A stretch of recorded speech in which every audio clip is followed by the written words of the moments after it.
From NATO's woes to cognitive warfare. What if the next war isn't fought with bombs, but with bytes targeting your brain? What if the greatest threat to global stability isn't a single army, but a fragile supply chain or a concept we don't yet fully understand? Welcome to Emerging Threats Hub, the podcast that cuts through the noise to analyze the forces shaping our world. I'm your host, Sébastien. This week, we are stepping onto an invisible battlefield. We'll examine a major crack in the foundation of the transatlantic alliance, a rift that has less to do with soldiers and more to do with satellites and steel.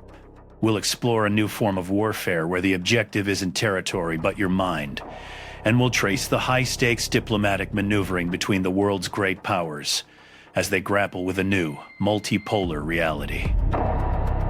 From the factory floors of Europe to the neural pathways in our own heads, the challenges are complex, but understanding them is the first step toward building a more resilient and peaceful future. Let's begin. Headlines. The front lines now.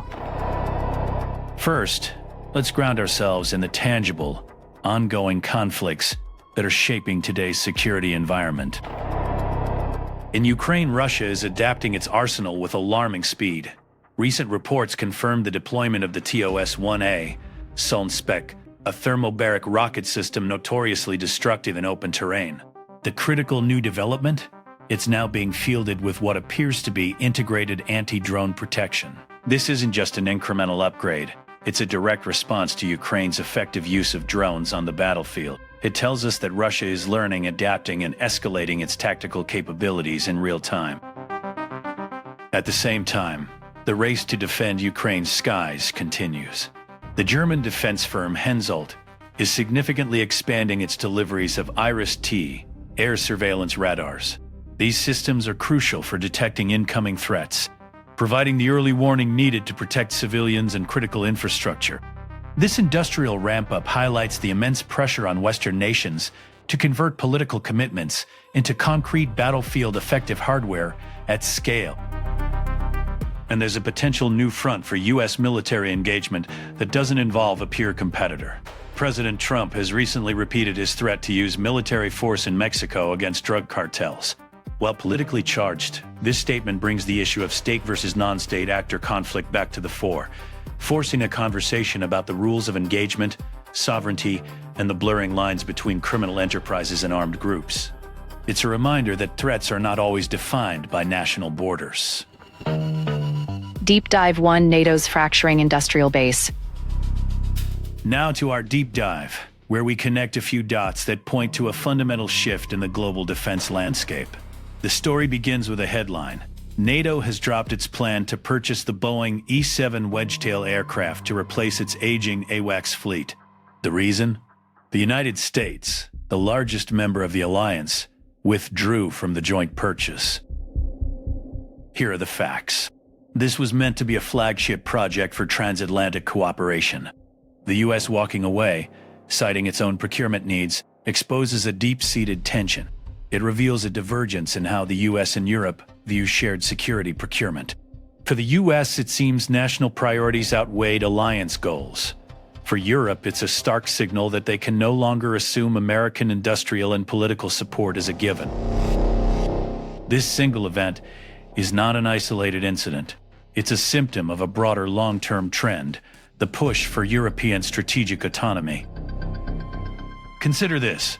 The CEO of the Swedish defense firm Saab has publicly called for NATO-wide targets for defense industry production.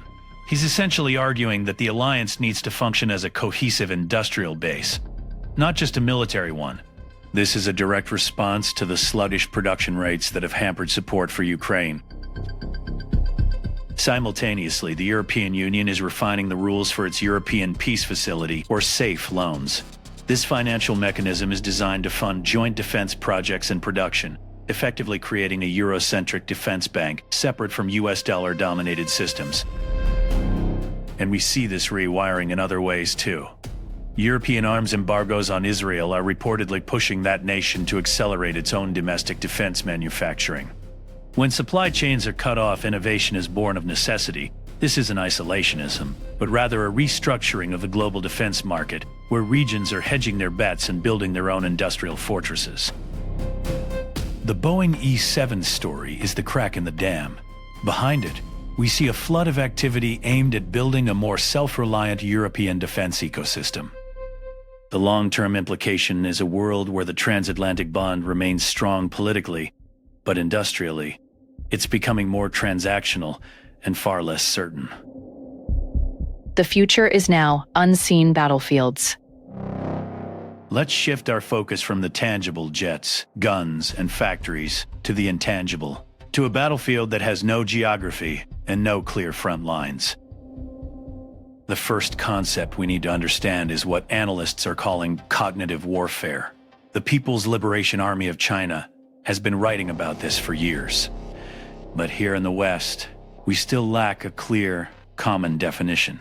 In simple terms, it's warfare directed at the human mind. It's the use of information, disinformation, and psychological operations to shape an adversary's perceptions, decision-making, and will to fight before a single shot is fired. It's about winning the war in the cognitive space, where reality itself is contested. This isn't just a theoretical concept. Work by experts, like Dr. James Giordano at Georgetown University, points to an even more startling frontier. He explores how advancements in neuroscience, the ability to read, influence, or even disrupt brain function, could be weaponized. This is the brain as the battlefield. We're talking about technologies that could target memory, emotion, and decision-making at a biological level. The ethical and security implications are profound, and we are completely unprepared for the policy and legal frameworks needed to govern them. Now, how do you defend against an attack on your mind or on your data? You build a digital fortress. That's exactly what Europe is trying to do. A recent RUC commentary highlighted the move towards a dedicated European cloud for national security purposes. This might sound technical and mundane, but it is a critical, invisible piece of infrastructure. By securing government and military data on European-controlled servers, they are creating the resilience needed to operate on these new, unseen battlefields, protecting themselves from both data theft and cognitive manipulation. The takeaway is this: the most significant conflicts of our time will be fought in the spaces we can't see, and victory will depend not just on the strength of our armies, but on the security of our data and the resilience of our minds. The great power game, diplomatic maneuvers. As these industrial and technological shifts occur beneath the surface, the great powers are engaged in a constant diplomatic dance to manage their relationships and protect their interests. Let's start with the United States and China. Recently, we saw what appears to be a temporary truce in their ongoing tech war. President Xi and Trump agreed to pause on new tariffs for rare earths. These minerals are the lifeblood of modern technology, essential for everything from AI hardware to electric vehicles and advanced defense systems. This pause shields the AI and defense manufacturing supply chains, for now. But it also highlights a deep strategic vulnerability for the West. The fact that a simple phone call can temporarily stabilize these critical markets shows just how much leverage Beijing holds. This isn't happening in a vacuum. The U.S. is actively strengthening its other alliances. The recent summit between the U.S. and Japan, particularly with Prime Minister Takaichi, was heavily focused on what experts are calling economic statecraft, using trade, investment, and technology policy as tools of foreign policy. This builds a concept of America's quasi-alliances, a world of complex, flexible partnerships that go beyond traditional, treaty-bound defense pacts. Meanwhile, inside China, power is being centralized even further. A recent analysis in Foreign Affairs discusses the end of China's old guard. This refers to the retirement of the last of the Communist Party's revolutionary-era elites. With their departure, Xi Jinping's position is now unassailable. This consolidation of power suggests a future Chinese foreign policy that is more centralized, more ideological, and potentially less predictable, guided by the vision of one man rather than the collective pragmatism of a party committee. The diplomatic map is being redrawn. It's no longer a simple bipolar or unipolar world. It's a complex web of great power competition, regional alliances, and internal power shifts that will define the global order for decades to come. Analysis. Decoupling from the dragon. So, we've seen diplomatic dances and the new battlefields. But what does it actually look like to untangle from a dominant rival? This week's analysis reveals that it is immensely difficult, and perhaps, in some ways, impossible. A crucial report from the Royal United Services Institute, or USI, lays bare the drone dilemma. It details how the West has become dangerously dependent on China for the supply of unmanned aerial systems.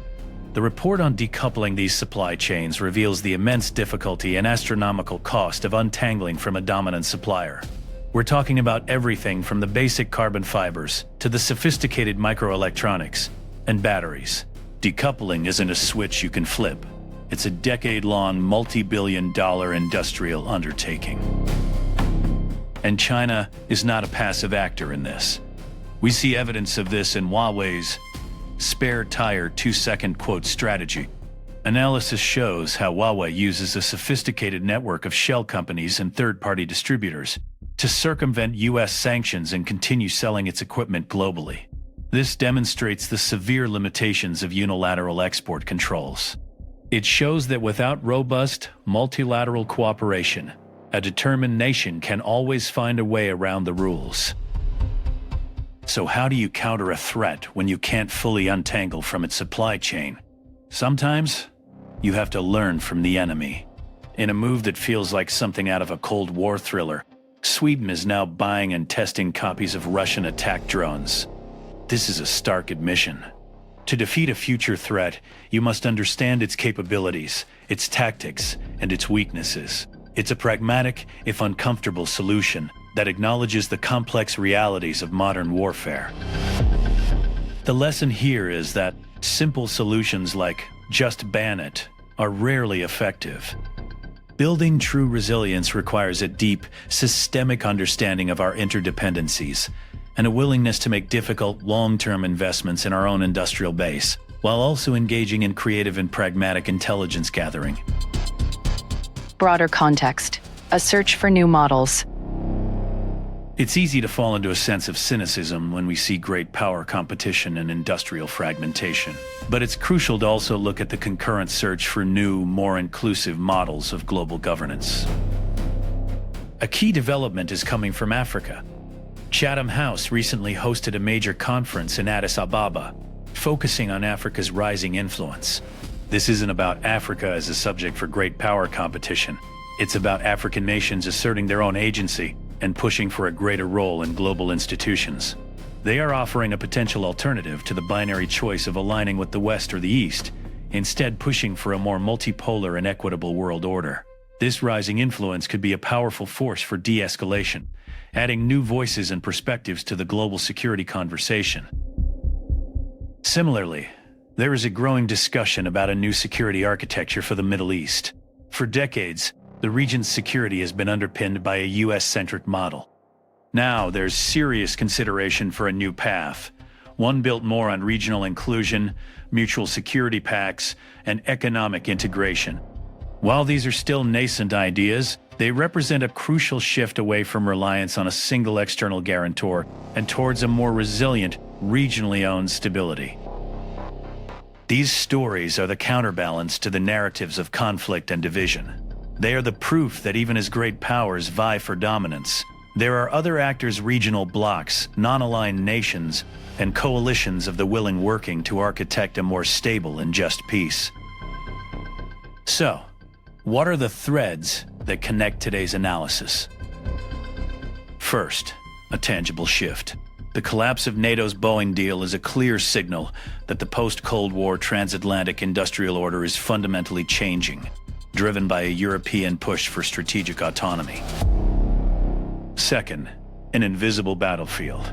The rise of cognitive warfare and the weaponization of neuroscience forces us to expand our definition of national security beyond physical borders to include the integrity of our information and even our own minds. And third, a diplomatic scramble. The great powers are maneuvering in a more complex multipolar world, while regions like Africa and the Middle East are actively seeking new models of security that are not dependent on any single superpower. These are immense challenges, but they are not insurmountable. Navigating them requires building systems that are resilient, adaptable, and fundamentally ethical. It requires vigilance, clear analysis, and a commitment to human-centered solutions. That is our purpose here on Emerging Threats Hub. Thank you for joining me today. Connect with us on social media, #EmergingThreatsHub. I'm Sébastien. Be vigilant, be analytical, and be part of the solution.